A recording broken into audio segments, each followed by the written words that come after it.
Good evening, everyone. I am Samantha Mowat. I'm a clairvoyant psychic and a contactee, and I want to talk to you about something that I think most of you don't really know much about. The importance of energy protection isn't always just to help make it so that you don't go to the lower astral at night and so people aren't feeding off your energy.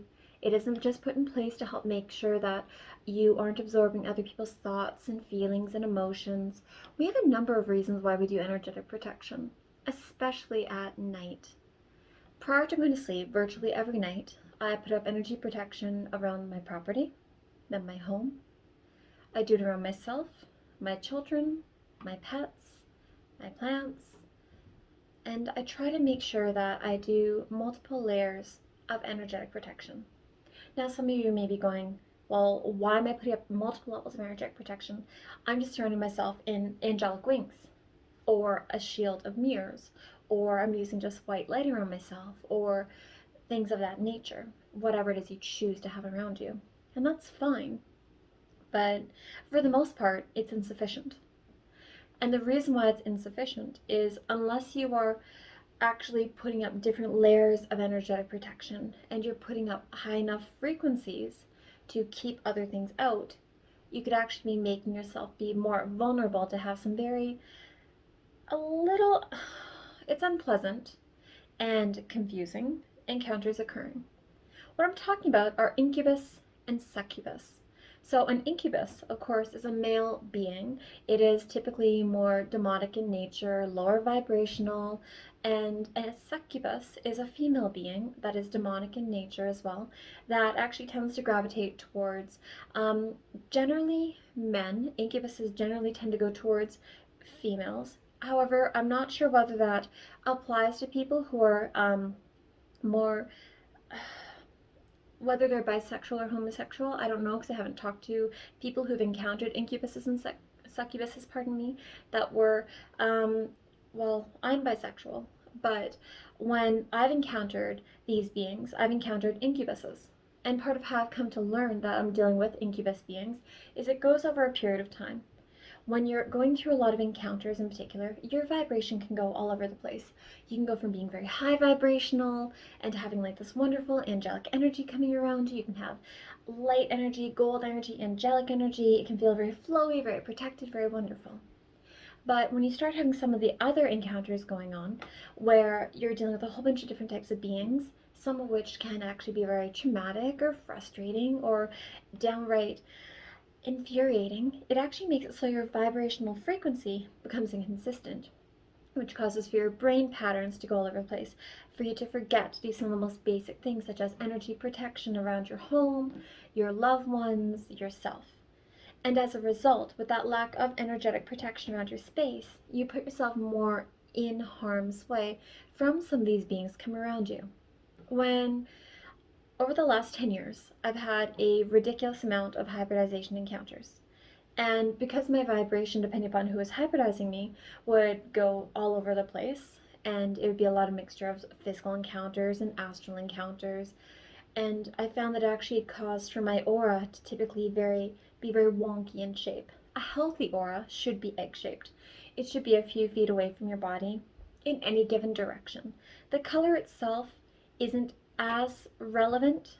There are colors that indicate more of a likelihood of health, more of a stronger vibrational frequency, but typically we're looking for the clarity within the aura, the strength within the aura.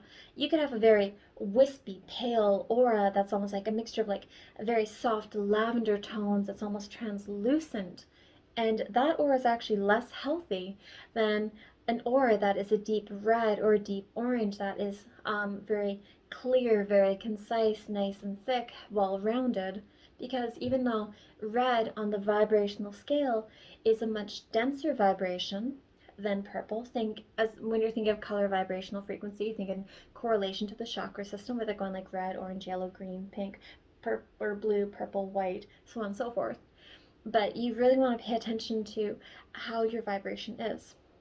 And so why I'm suggesting to you to be aware of your vibrational frequency and to protect your vibrational frequency and that of your families is because one thing that I have found over the last several years is when I forget to do energy protection, especially when going through things like hybridization, then I'm more prone to having things like incubuses coming around me. I haven't encountered a succubus yet, but one second. No, my guys are saying that I've met one, but that was several years ago. But I'll get into that in a minute. But one thing I want you to be aware of is when we're looking at the general patterns of these beings, you may not even be aware that you're having this happen at first. You may end up going to sleep at night, and because you didn't put energy protection around your property and your home, this being is free to come around into your space. And what'll end up happening is as it comes into your space, it'll notice that here's your beautiful body laying in your bed. And at first, you may start to notice that you're in a dreamscape. A location doesn't necessarily matter. It's not generally in the high vibrational realms that you'll end up encountering these beings. It's more of like the Midgard, mid-plane kind of areas, not as much in the lower astral, where it's the difference, of course, being lower astral is very dark, very chaotic, stressful. The Midgard or mid levels tend to be very similar to here. It's easier to manifest things much more quickly and easily, and it can be harder to perceive things at great distance. With, of course, the higher vibrational planes providing a sense of safety, security, being escorted by your guides, having more of that calm frequency around you, knowing that you're safe. But when you're in that middle plane, there's a couple things that I've noticed for trends when these beings are coming towards me. For instance, I can find myself walking and then I'll suddenly encounter someone that I've known from my past. So when I'm talking about someone I've known from the past, someone either that I've loved, someone that I have some sort of strong emotional connection to, typically someone that I've either been in love with or someone that I've had sexual relations with. And when this happens at first, it can seem like they're not quite acting like themselves, but they will appear like themselves. They will have the same face as they would normally have. They could feel kind of different if you're more attuned to vibration. You'd notice that their energy doesn't quite seem right. It'll feel like it's a little bit off. And so one thing that I noticed with this is that over and over when I was going through my orchestrated relationships in particular, these incubuses would be scanning my energetic field and projecting into my consciousness the image of some of the people that I love that I was going through hybridization with, that I was having orchestrated relationships with. And this actually really threw me off at first because I would review my notes and be like, okay, well, these things are obviously on craft. I have physical memories. I have like a strong sense of awareness that I saw that person. I would contact them, be like, hey, do you see my craft? They'd say, yeah, I saw you, this happened. We'd exchange our encounters, verify information, stuff of that nature.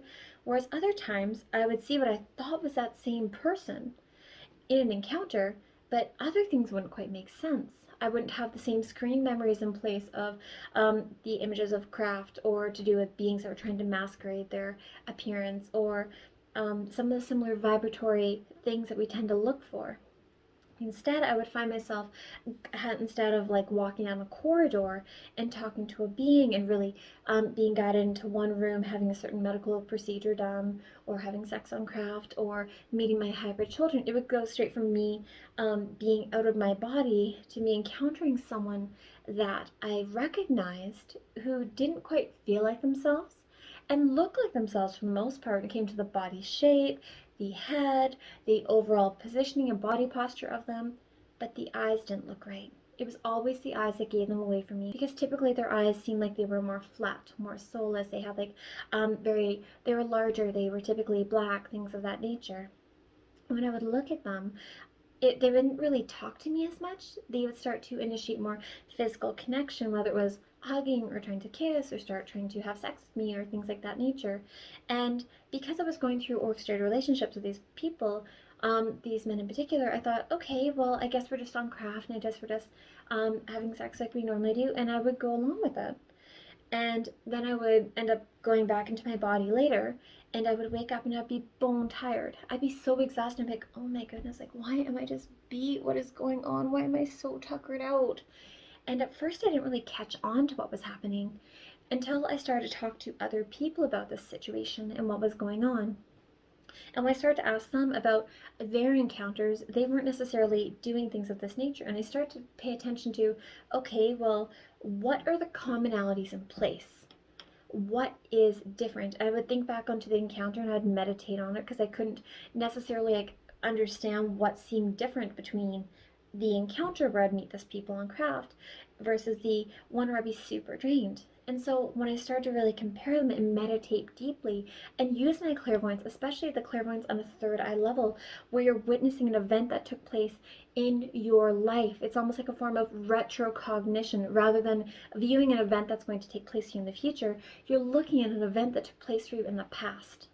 And so when I would do that, I started to see that the energy of the area actually looked like it was quite hazy, as though the vibratory frequency was being inconsistent. The images that were being projected to me at first of us being in a bedroom or us being in their home or my home or anywhere, it didn't really matter, but the places that I was more familiar with associating with that person, to the astral landscape looking like it was now being inconsistent. We would go from being in a bedroom to suddenly being where it was like hazy around us and things wouldn't quite seem as specifically clear and focused. And so when I started to recognize that when I was viewing it, and I look at the face of the being in particular, I realized, well, that's not right. That's not what their face really looks like. And as I asked my guides to keep removing the veils of illusion, the things that they were trying to project onto me to make me see, I realized with time that often it was these beings that were more trickster type beings, more incubus and succubus in nature, that were actually feeding off my vibratory field in a manipulation to make me feel as though I was actually with these people that I was having hybrids with, rather than me actually just realizing I was being seduced and used by these beings.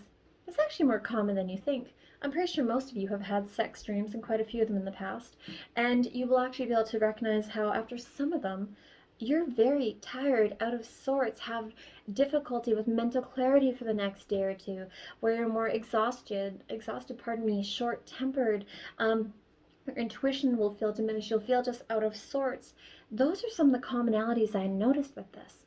And so when I was talking to a really dear friend of mine a while ago, she actually was able to feel one of these beings that had came into her space. And it was kind of interesting because she and I went back and forth about whether she thought it was actually a different type of entity that had come into her space. She thought it was more extraterrestrial, multidimensional in nature, that had projected into her space. And I'm not saying that in her situation it necessarily wasn't, but I found it had a lot of commonalities to what these succubuses were doing, and incubuses, pardon me, where they come into your space while you're asleep and they actually are laying over top of the body, hovering over the body, pushing different energies into your physical aura. And that's part of what's manipulating the energy extraction from the aura and the soul. It's not just a matter of your soul projecting out of this dimension and stumbling across them in a different dimension. I believe that's part of it, but I don't think that's the whole aspect. And one thing that I've been trying to figure out is, are there some of these beings that are just in the astral, and some of them that are living in vibrational frequencies very close to our own, where they're more coming to us on a physical capacity, where you're actually feeling them in the room? Because in her situation, she felt the being in the room, and it did end up getting an orgasm out of her, and they can produce some very intense energetic extractions, so to speak. And one thing that I found with this is, as I started to become aware that this was going on, I realized that it was happening during times when, yes, I was having a lot of contact, but I was forgetting to put up energy protection around my home. And so that is why I have tried over the last several years to be more vigilant about things, to make it so I'm more consistent with my energy protection around myself, around my children, around my property and my house, because I don't want beings like that coming in place and throwing off my auric field. It's not healthy for you to allow something to take so much of your energy frequency and to feed off of it, or even for it to have any of your energy frequency for that matter. And so when I talked to you a few moments ago about whether I was uncertain, although speculating, that if you are someone who is either homosexual or bisexual or any of the different sexual varieties, I'm sure that this is actually going all across the board. One thing that I suspect is going on with this is that they're actually manipulating their form to presenting itself towards anything that you would find desirable. And so when you do find yourself having dreams at night, and you find yourself having these kind of sexual experiences going on, really stop and pay attention and feel the vibration of who it is that you're finding yourself with. Because I don't want to see you having your aura being fed off of, because that's not healthy for you. And I found that these beings, it tends to be the same ones that tend to come back over and over. You can ask your angels and guides to help get rid of them, to keep them away. Yes, that can be helpful. But one thing I have learned of a lot of the beings that we work with is that they actually take a very strong consideration towards being willing to help us. They're always willing to help interject, but they really appreciate when we show initiative that we are trying to do this.